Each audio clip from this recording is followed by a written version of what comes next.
नमस्कार। समसामयिक विषयों पर आपके पसंदीदा कार्यक्रम विशेष में आपका स्वागत है। मैं हूं टीना Jha.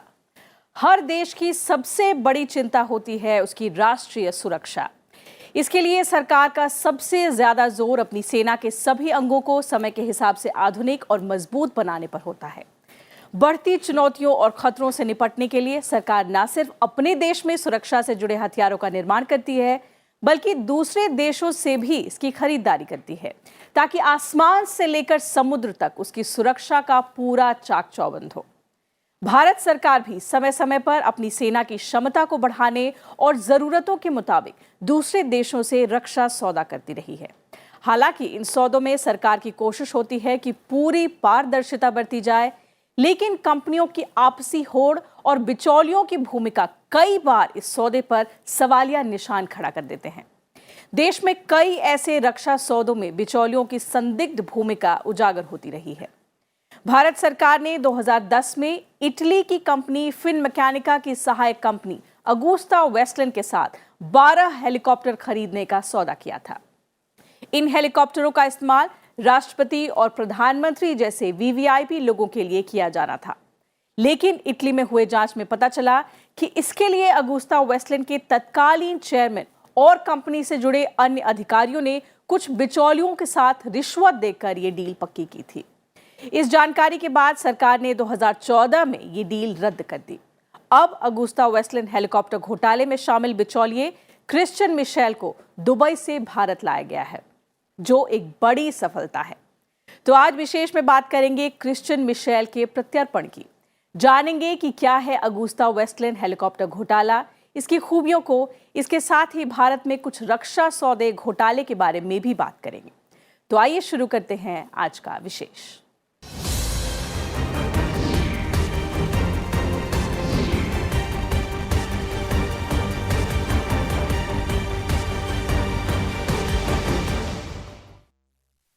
VVIP helicopter Agusta Westland सौदे में घूसखोरी से जुड़े कई और पहलुओं से जल्द ही पर्दा उठ सकता है। ब्रिटेन के भगौड़े बिचौलिए क्रिश्चियन मिशेल को मंगलवार रात संयुक्त अरब अमीरात से प्रत्यर्पण के जरिए भारत लाया गया। बुधवार को उसे दिल्ली के पटियाला हाउस में सीबीआई की विशेष अदालत में पेश किया गया, जिसके बाद कोर्ट ने उसे पूछताछ के लिए 5 दिन की सीबीआई हिरासत में भेज दिया है। इसके साथ ही कोर्ट ने सीबीआई से चार्जशीट समेत मामले से जुड़े सभी दस्तावेज पेश करने को कहा है। इस बीच ब्रिटेन उच्चायोग ने ब्रिटिश नागरिक मिशेल के लिए काउंसलर एक्सेस की मांग की है।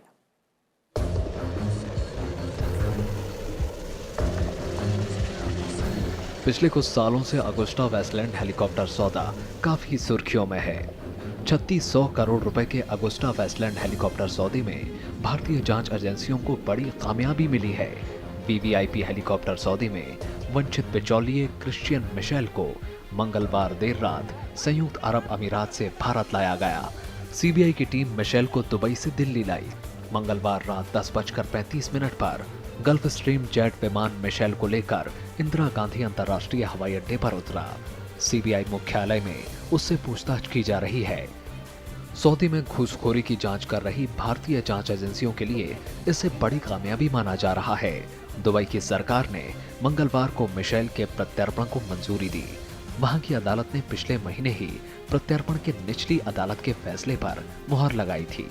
दुबई कोर्ट ऑफ कैसेशन ने मिशेल के वकील की ओर से दायर 2 आपत्तियों को खारिज कर दिया था और भारत के समक्ष प्राधिकारियों को उसे प्रत्यर्पित करने की संभावना पर विचार करने की अपीलीय अदालत के फैसले को बरकरार रखा था। मिशेल से पूछताछ में घूसखोरी के अहम राज खुल सकते हैं। इंटरपोल ने भी प्रत्यर्पण में अहम भूमिका निभाई है। ये माना गया है कि वो ऑगस्टा वेस्टलैंड की डील जो हमारी हुई है वीवीआईपी हेलीकॉप्टर्स की 2010 में फरवरी, उसमें उन्होंने अनड्यू इन्फ्लुएंस का इस्तेमाल किया and there was a case against him and he is a primary witness because जो भी पैसा फ्लो इन किया है अगर इंडिया में फॉर अनड्यू इन्फ्लुएंस, वो उनके थ्रू ही किया है। तो इस बात को इस्टेब्लिश करने के लिए सीबीआई कोर्ट को उनकी एक प्राइम विटनेस की तरह से बहुत सख्त ज़रूरत थी। सीबीआई और प्रवर्तन निदेशालय यानी ईडी का आरोप है कि मिशेल के अलावा गुइदो हश्के और कार्लो गेरोसा का भी घूसखोरी की रकम सौदे से जुड़े लोगों तक पहुंचाने में हाथ है। ईडी के मुताबिक मिशेल ने दुबई में अपनी फर्म ग्लोबल सर्विसेज के जरिए दिल्ली में अपनी मीडिया फर्म तक घूस पहुंचाई। इस मीडिया फर्म में 2 भारतीय भागीदार थे। मिशेल को घूस की रकम डील की एवज में दी गई थी। मिशेल का प्रत्यर्पण ऐसे वक्त हुआ जब विदेश मंत्री सुषमा स्वराज संयुक्त अरब अमीरात के दौरे पर थी। ईडी ने जून 2016 में मिशेल के खिलाफ आरोप पत्र दायर किया था। इसमें कहा था कि मिशेल को अगुस्टा वेस्टलैंड से 225 करोड़ रुपए मिले थे और ये राशि रिश्वत के तौर पर तमाम लोगों में बांटी गई। 3600 करोड़ रुपए में 12 वीवीआईपी हेलीकॉप्टर खरीद का सौदा 2010 में हुआ था। कहा जा रहा है कि सौदा पाने के लिए अगुस्टा वेस्टलैंड की ओर से 423 करोड़ रुपए की घूस दी गई। घूसखोरी के आरोप सामने आने के बाद भारत ने जनवरी 2014 में इटली की कंपनी फिनमेकैनिका की सहायक ब्रिटिश कंपनी अगुस्टा वेस्टलैंड से सौदा रद्द कर दिया था। मिशेल पे जो आरोप है वो मुख्य आरोप ये है कि उसने यहाँ पे जो एक Agusta Westland VVIP chopper deal थी, उस डील को थ्रू कराने के लिए उसने यहाँ पे पॉलिटिकल क्लास को, यानी पॉलिटिकल क्लास मीन्स मतलब कि गवर्नमेंट के लोगों को और पॉलिटिकल पार्टी के लोगों को उसने रिश्वत दी और उस रिश्वत देने के बाद उस डील को थ्रू कराया। उसने डील को मतलब ओके कराया। सीबीआई के मुताबिक राष्ट्रीय सुरक्षा सलाहकार अजीत डोभाल के निर्देशन में प्रत्यर्पण की कार्यवाही की जिम्मेदारी सीबीआई के अंतरिम निदेशक नागेश्वर राव ने संभाली। सीबीआई के मुताबिक संयुक्त निदेशक ए साई मनोहर के नेतृत्व में एक टीम ने दुबई में प्रत्यर्पण संबंधी सारी औपचारिकताओं को पूरा किया। मिशेल को भारत प्रत्यर्पित करने के अभियान को यूनिकॉर्न नाम दिया गया था। सऊदी में मिशेल की भूमिका का खुलासा 2012 में हुआ। प्रारंभिक तौर पर इतालवी जांच एजेंसियों ने इसमें भ्रष्टाचार की बात मानी और सीबीआई ने आगे जांच का जिम्मा संभाला। हालांकि मिशेल भारत से भाग निकलने में कामयाब रहा और कई देशों में छिपता रहा। विशेष सीबीआई अदालत ने 24 दिसंबर 2015 में मिशेल के खिलाफ एक गैर जमानती वारंट जारी किया था। इसके आधार पर इंटरपोल ने उसके खिलाफ रेड कॉर्नर नोटिस जारी किया और इस नोटिस के आधार पर संयुक्त अरब अमीरात ने फरवरी 2017 में ब्रिटिश नागरिक क्रिश्चियन मिशेल को दुबई में गिरफ्तार किया। मिशेल दुबई में अपनी गिरफ्तारी के बाद से जेल में था। उसे यूएई में कानून और न्यायिक कार्रवाई के लंबित रहने तक हिरासत में भेज दिया गया था। सीबीआई ने इस मामले में दिसंबर 2016 में पूर्व वायुसेना प्रमुख एसपी त्यागी, उनके चचेरे भाई संजीव त्यागी और वकील गौतम खैतान को भी गिरफ्तार किया था। एसपी त्यागी पर आरोप था कि उन्होंने सौदे को हरी झंडी देने के लिए नियमों में फेरबदल किया। क्रिश्चियन मिशेल को अगुस्टा वेस्टलैंड हेलीकॉप्टर के तकनीकी सलाहकार के तौर पर पेश किया गया था। कंपनी का कहना था कि मिशेल को विमान, सैन्य अड्डों और पायलटों के बारे में विशेषज्ञता हासिल है। यूएई के साथ हम लोगों की एक्स्ट्राडिशन ट्रीटी है, बट वो ट्रीटी तभी एप्लीकेबल है जब जिसको हम एक्स्ट्राइड करना चाहते हैं उसको यूएई की कोर्ट्स ने सेंटेंस किया हो। तो इस केस में उनके ऊपर यूएई में केस चला, उस केस में वो सेंटेंस हुए, इसलिए फैसिलिटेट हो गया। सो सीबीआई ये प्रूव करने में समर्थ रही कि इनके ऊपर चार्जेस हैं, क्योंकि इटालियन कोर्ट में भी केस चला था। उन्हीं के इन्वेस्टिगेशन के तहत हम लोग के यहाँ केसेस शुरू हुए थे, तो वो सेंटेंस्ड हो गए। इसकी वजह से उनको एक्स्ट्राइड करना पॉसिबल था और अब वो आ भी गए हैं। सीबीआई का कहना है कि मिशेल ने सह आरोपियों के साथ मिलकर आपराधिक षड्यंत्र रचा। इसके तहत लोक सेवकों ने वीवीआईपी हेलीकॉप्टर की ऊंचाई 6000 मीटर से घटाकर 4500 मीटर कर अपने सरकारी पद का दुरुपयोग किया। आरोपी बनने के बाद से मिशेल इस मामले में भारत में आपराधिक कार्यवाही से बच रहा था। लीना शर्मा और आकाश पोपली के साथ ब्यूरो रिपोर्ट, राज्यसभा टीवी। देश में विशिष्ट व्यक्तियों को सुरक्षा मुहैया कराने के मकसद से खरीदे जाने वाले अगुस्टा वेस्टलैंड हेलीकॉप्टर का इस्तेमाल राष्ट्रपति, प्रधानमंत्री और अन्य वीवीआईपी की उड़ान के लिए किया जा रहा था। लेकिन इस बीच कॉन्ट्रैक्ट की शर्तें पूरी ना होने और बीच में रिश्वतखोरी का पता चलने पर इस सौदे को रद्द कर दिया गया। आइए जानते हैं क्या है अगुस्टा वेस्टलैंड हेलीकॉप्टर सौदा और क्यों इसे रद्द किया गया।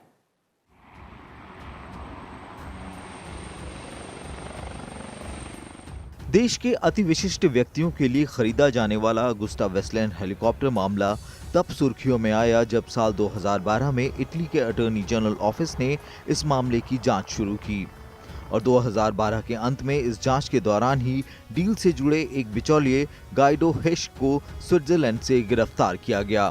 हिश्क पर आरोप था कि उसने डील करवाने के लिए अगुस्टा वेस्टलैंड से 51 मिलियन यूरो या कहें तकरीबन 360 करोड़ रुपए लिए थे। इसके बाद फरवरी 2013 में इटली पुलिस ने फिनमेकैनिका के पूर्व चेयरमैन गिउसेप्पे ओर्सी को गिरफ्तार किया। ओर्सी पर आरोप लगा कि उन्होंने भारत सरकार के साथ इस डील को पक्का करने के लिए बिचौलिए के जरिए करीब 360 करोड़ रुपए की रिश्वत दी है। इस डील के समय ओर्सी अगुस्टा वेस्टलैंड के प्रमुख थे। दरअसल साल 2010 में इटली की कंपनी फिनमेकैनिका की सहायक कंपनी अगुस्टा वेस्टलैंड ने भारतीय वायुसेना के साथ 12 AW101 हेलीकॉप्टर बेचने का सौदा किया था। यूपीए सरकार के कार्यकाल में हुए इस सौदे की कीमत करीब 3,600 करोड़ रुपए थी। इन हेलीकॉप्टर में 8 का इस्तेमाल प्रधानमंत्री और राष्ट्रपति जैसे अति विशिष्ट लोगों के लिए किया जाना था, जबकि बाकी 4 हेलीकॉप्टरों का उपयोग अन्य सेवाओं के लिए होना था। फिनमेकैनिका ने यह कॉन्ट्रैक्ट अमेरिका की मशहूर हेलीकॉप्टर निर्माता कंपनी सिकोर्स्काई के S-92 सुपरहॉक को पछाड़ते हुए हासिल किया था। S-92 का डिस्क्वालिफिकेशन हुआ। S-92 सिकोर्स्की का जो हेलीकॉप्टर था वो 4 मुद्दों की वजह से डिस्क्वालिफिकेशन हुआ, जो कि गवर्नमेंट के प्रेस रिलीज में आया। उसमें से एक था मिसाइल अप्रोच वार्निंग सिस्टम, जो बहुत ही इंपॉर्टेंट है। दूसरा था सीलिंग वाला। सीलिंग सिकोर्स्की की 4,200 मीटर्स है, तो वो 4,500 से कम थी, जो कि केस उठ चुका था इन 2003 इटसेल्फ। और बाकी 2 जो पैरामीटर्स थे वो फ्लाइंग से बहुत क्लोजली रिलेटेड पैरामीटर्स थे। डील 2010 में हुई थी। इस डील में 12 वीआईपी चॉपर लेने थे गवर्नमेंट को। ये सौदा टोटल 3,600 करोड़ रुपीज़ का था, जो कि डील ऑलमोस्ट हो गई थी। 12 चॉपर ले लिए गए थे। लेकिन इस बीच क्या हुआ कि कुछ खबरें आई कि साहब वहाँ पे जो चॉपर बनाने वाली कंपनी है, उस कंपनी का सीईओ, जो इटली की कंपनी है ये, वहाँ पे अरेस्ट हो गया। अरेस्ट क्यों हुआ? अरेस्ट इसलिए हुआ कि ये पता लगा कि उस आदमी ने इस डील को कराने के लिए अपने कुछ एजेंट छोड़े हुए थे, यानी कि मिडिल मैन थे, बिचौलिए थे, जिन्होंने रिश्वत देके उस डील को थ्रू कराया। ये वहाँ के कोर्ट में जब मामला आया तो उन्होंने उसको अरेस्ट भी किया और कंपनी ने उस सीईओ को हटा दिया था। इससे पहले भारत में वीवीआईपीज़ को ले जाने के लिए रूसी Mi-8 हेलीकॉप्टर्स का इस्तेमाल किया जाता रहा है, लेकिन पुरानी तकनीक, कम ऊंचाई तक उड़ान भरने और रात के समय उड़ान ना भर पाने की वजह से इनकी जगह नवीन तकनीक वाले AW101 हेलीकॉप्टरों को खरीदे जाने की बात हुई। इसके लिए साल 2005 में टेंडर निकाला गया। इसकी प्रमुख शर्तों में से एक में कहा गया कि हेलीकॉप्टर में 6,000 मीटर की ऊंचाई तक उड़ान भरने की क्षमता होनी चाहिए। हालांकि 2006 में इस शर्त में बदलाव करते हुए ऊंचाई की सीमा घटाकर 4,500 मीटर कर दी गई। इस दौरान वायुसेना प्रमुख एयर चीफ मार्शल SP त्यागी थे। फरवरी 2010 में यूपीए सरकार के समय इस डील को अंतिम रूप दिया गया, लेकिन साल 2011 में इसे लेकर भ्रष्टाचार के आरोप सामने आने लगे। इसके बाद फरवरी 2012 में इटली के अटॉर्नी जनरल ऑफिस ने इस मामले की जांच शुरू की। इटली सरकार की गई जांच में कई चौंकाने वाले तथ्य सामने आए। जांच में पता लगा कि अगुस्टा वेस्टलैंड के तत्कालीन चेयरमैन और कंपनी से जुड़े अन्य अधिकारियों ने गाइडो हिश्क और कुछ भारतीय बिचौलियों के जरिए रिश्वत देकर ये डील पक्की की थी। सिंगल वेंडर की सिचुएशन जब क्रिएट होती है तो बहुत सारी आंखें उसके ऊपर जाती हैं कि सिंगल वेंडर क्यों हुआ, और मेरे ख्याल से उस बात को लेकर बहुत चर्चाएं हुई होंगी। टेक्निकल ओवरसाइट कमेटी ने भी, जैसा मैं जानता हूं, ज़रूर उसके ऊपर काम किया होगा। जो इवैल्यूएशन रिपोर्ट आती है उसके ऊपर अप्रूवल के बहुत सारे लेयर्स हैं, बहुत सारे प्रोसीजर्स हैं, सारे फॉलो हुए। उसके बाद कॉन्ट्रैक्ट प्लेस किया गया। कॉन्ट्रैक्ट प्लेस किया गया आई थिंक फरवरी 2010 में। और ये बात जो सामने आई 2012 और 13 से और तरह की बातें आने लगी, और उसमें ये हुआ कि प्राइमरली क्रिश्चियन मिशेल ने इस चीज़ को, पूरी चीज़ को इन्फ्लुएंस किया पैरामीटर्स के सेटअप करने में। जब इस डील में घोटाले की खबरें आई और इटली में कुछ अधिकारियों की गिरफ्तारियां हुई तो यूपीए सरकार ने 2013 में इस डील पर रोक लगा दी। इसके बाद जनवरी 2014 में ये डील रद्द कर दी गई और फिर मामले में सीबीआई जांच के आदेश जारी कर दिए गए। सीबीआई ने 13 लोगों के खिलाफ एफआईआर दर्ज की। प्रवर्तन निदेशालय यानी ईडी ने भी मनी लॉन्ड्रिंग रोकथाम कानून के तहत इस मामले की जांच शुरू की। 2014 में ईडी ने इस मामले में एक केस दर्ज किया, जिसके मुताबिक विदेशों में बैठे बिचौलिए हिश्क, क्रिश्चियन मिशेल और कार्लो गेरोस ने इस डील के लिए 423 करोड़ रुपए की रिश्वत दी थी। ईडी ने अपनी जांच में पूर्व वायुसेना प्रमुख एसपी त्यागी को भी आरोपी बनाया। रद्द किया गया था क्योंकि इटालियन कोर्ट में ये साबित हो गया था कि इसके अंदर ब्राइबरी हुई है। ये साबित हो गया कि ब्राइबरी क्रिश्चियन मिशेल तक गई है, वो लिंक समझ में आ गई थी। तो किसी भी केस में अगर ब्राइबरी या करप्शन का या फाइनेंशियल आउटफ्लो का इस्तेमाल होता है तो वो इंटीग्रिटी पैक्ट के खिलाफ है। और दूसरा ये है कि आप किसी भी डील को लेने के लिए आप किसी फॉरेन या इंडियन एजेंसी को यूज़ नहीं कर सकते हैं। ये भी कॉन्ट्रैक्ट का पार्ट है। तो इन दोनों को अगर हम मिला के देखें तो गवर्नमेंट ऑफ इंडिया के पास वैलिड रीजंस थे इस डील को कैंसिल करने के और बैंक गारंटी को इनकैश करने के। वहीं इटली में अदालत ने अगुस्टा वेस्टलैंड के 2 पूर्व प्रमुखों गियुसेप्पे ओर्सी और ब्रूनो स्पैगलोनी को डील पक्की करने के लिए भारतीय अधिकारियों और नेताओं को रिश्वत देने का दोषी पाया। अदालत ने ओर्सी को इस अपराध के लिए 4.5 साल की और ब्रूनो को 4 साल की सजा सुनाई। साथ ही अदालत ने इन दोनों पर 7.5 मिलियन यूरो का जुर्माना भी लगाया। अगुस्टा वेस्टलैंड हेलीकॉप्टर घोटाले में शामिल क्रिश्चियन मिशेल का प्रत्यर्पण भारत सरकार के लिए एक बड़ी सफलता है। लीना शर्मा और विपुल अग्रवाल के साथ ब्यूरो रिपोर्ट, राज्यसभा टीवी। और अब एक नजर डालते हैं अगुस्टा वेस्टलैंड हेलीकॉप्टर की खासियत पर।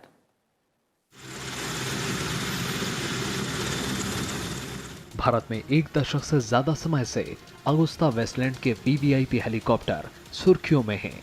यूपीए 2 सरकार के समय भारत ने अगुस्टा वेस्टलैंड के 12 AW101 वीवीआईपी हेलीकॉप्टर खरीदने का सौदा किया था। उस वक्त मनमोहन सिंह देश के प्रधानमंत्री थे। हालांकि सौदे में घूसखोरी की बात सामने आने के बाद ये डील रद्द कर दी गई। ऐसे हेलीकॉप्टर का इस्तेमाल राष्ट्रपति, प्रधानमंत्री और दूसरे वीवीआईपी लोगों के लिए होना था।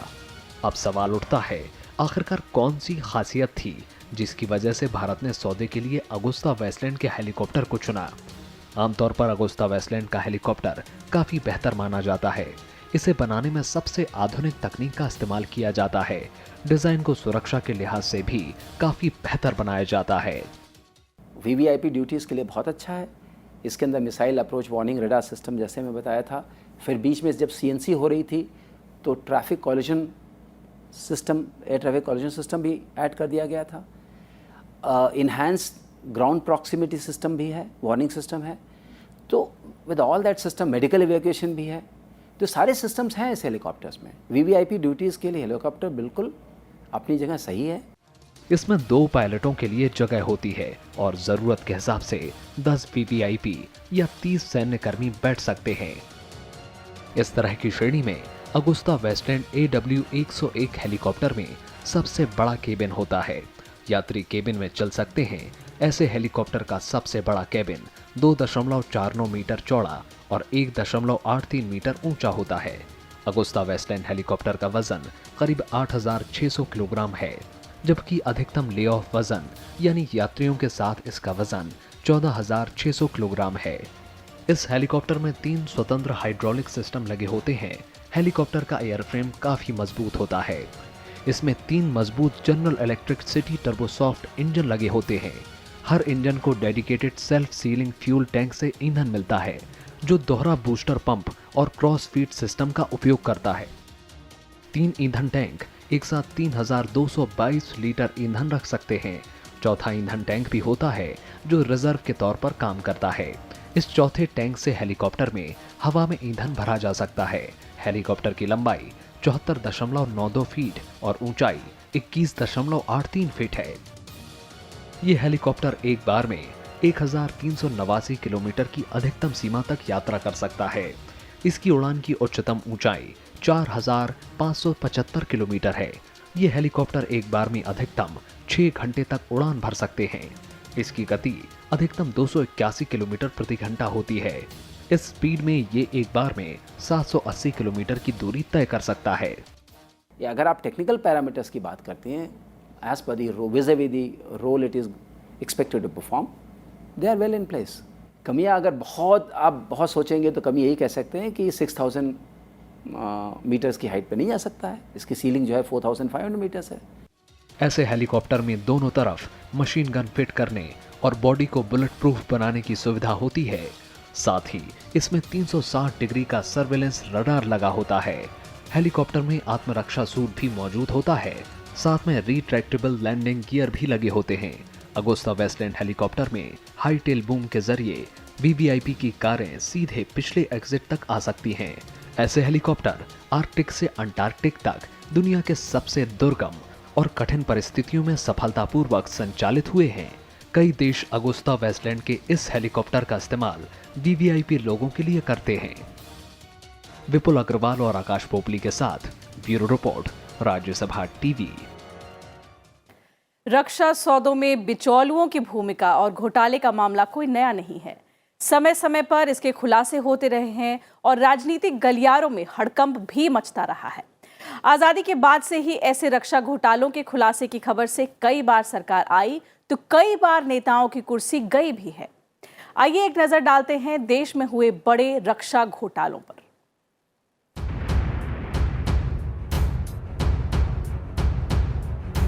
देश को आजाद हुए अभी 1 साल ही हुआ था कि पाकिस्तानी सेना ने 1948 में भारतीय सीमा में घुसपैठ शुरू कर दी। उस घुसपैठ को रोकने के लिए भारतीय सैनिक जी जान से जुट गए। तब भारतीय सेना की जरूरतों को पूरा करने के लिए जीप खरीदने की बात हुई। जीपें खरीदने का काम उस समय लंदन में भारत के हाई कमिश्नर के पद पर तैनात वीके कृष्ण मेनन को सौंपा गया। जीप खरीदने के लिए कई कंपनियों से ताबड़तोड़ सौदे किए गए, जिनमें से कई कंपनियां काफी विवादास्पद थीं। बिना किसी औपचारिकता पूरी किए 2000 जीप खरीदने के लिए 1,72,000 पाउंड भी एडवांस दे दिए गए। लेकिन ब्रिटेन से भारत में सिर्फ 155 जीप ही आई, जो चलने की स्थिति में भी नहीं थी। तत्कालीन विपक्ष ने वीके कृष्ण मेनन पर 1949 में जीप घोटाले का गंभीर आरोप लगाया। विपक्ष की मांग पर एक जांच कमेटी बनी, लेकिन सरकार ने बाद में इस जांच को खत्म कर दिया। बाद में कृष्णा मेनन नेहरू कैबिनेट में मंत्री बने। इस घोटाले को जीप घोटाले के नाम से जाना जाता है। 1987 में ये बात सामने आई कि स्वीडन की हथियार कंपनी बोफोर्स ने भारतीय सेना को तोप सप्लाई करने का सौदा खुद लेने के लिए $80 लाख की रिश्वत चुकाई थी। इसमें कुल 400 तोपों का सौदा करीब $1.3 अरब में हुआ था। उस समय कांग्रेस की सरकार के दौरान राजीव गांधी प्रधानमंत्री थे। विपक्ष ने इस मुद्दे को खूब उछाला। इसमें मुख्य नाम इतावली व्यापारी ओट्टावियो क्वात्रोची का आया। उस पर आरोप लगा कि इस मामले में उसने बिचौलिए की भूमिका निभाई और इसके बदले में उसे बड़ी रकम रिश्वत के रूप में दी गई। ये भी आरोप है कि स्वीडन की हथियार कंपनी बोफोर्स ने भारत के साथ सौदे के लिए $1.42 करोड़ की रिश्वत ली थी। लंबे समय तक राजीव गांधी का नाम भी इस मामले में शामिल रहा, लेकिन उनकी मौत के बाद उनका नाम केस से हटा दिया गया। सीबीआई को इस मामले की जांच सौंपी गई, लेकिन सरकारें बदलने पर सीबीआई की जांच की दिशा भी लगातार बदलती रही। दिल्ली की एक अदालत ने हिंदुजा बंधुओं को रिहा किया तो सीबीआई ने लंदन की अदालत से कह दिया कि क्वात्रोची के खिलाफ कोई सबूत नहीं है।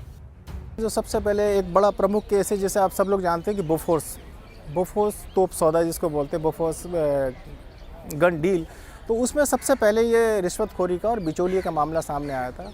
हालांकि वो डील हो गई थी, तोप सरकार ने खरीद ली थी, लेकिन बाद में जब डील का उसका बाद में पता लगा कि इसमें किसी बिचौलिए को 64 करोड़ रुपीस की रिश्वत दी गई थी। वो बिचौलिए भी इस दुनिया में नहीं है, वो मर चुके हैं। अटोनियो क्वात्रोची नाम था उनका। तो ये पहला सौदा था, लेकिन वो डील कैंसिल नहीं हुई थी, ले लिया गया था सामान। एक है टाटा ट्रक्स के बारे में बहुत आया था, जिसमें चीफ ऑफ आर्मी स्टाफ ने खुद ही कंप्लेन की थी रक्षा मंत्री से। तो ऐसे रहे हैं कुछ न कुछ बातें उठती रही हैं। और आप अगर ग्लोबली भी देखें तो किसी भी रक्षा सौदे में, क्योंकि बहुत बड़ा सौदा होता है और बहुत लंबे टाइम तक चलता है, बहुत प्रोसेसेस होते हैं, डिसीजन के बहुत सारे लेयर्स होते हैं, तो कहीं से कोई लेयर, किसी चेन में कहीं कोई वीकनेस आ गई तो वो रिफ्लेक्ट करती है। बाद में जब आप पॉन्डर ओवर करते हैं तो ऐसा लगता है कि हर चीज़ में कुछ न कुछ गड़बड़ है।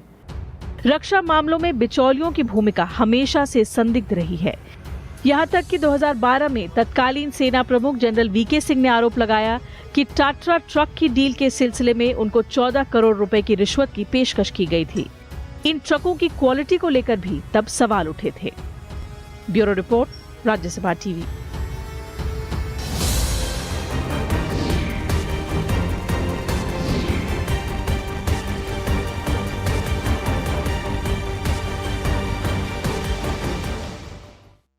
तो विशेष में आज इतना ही। आप हमारा ये प्रोग्राम YouTube और Twitter पर भी देख सकते हैं। नमस्कार।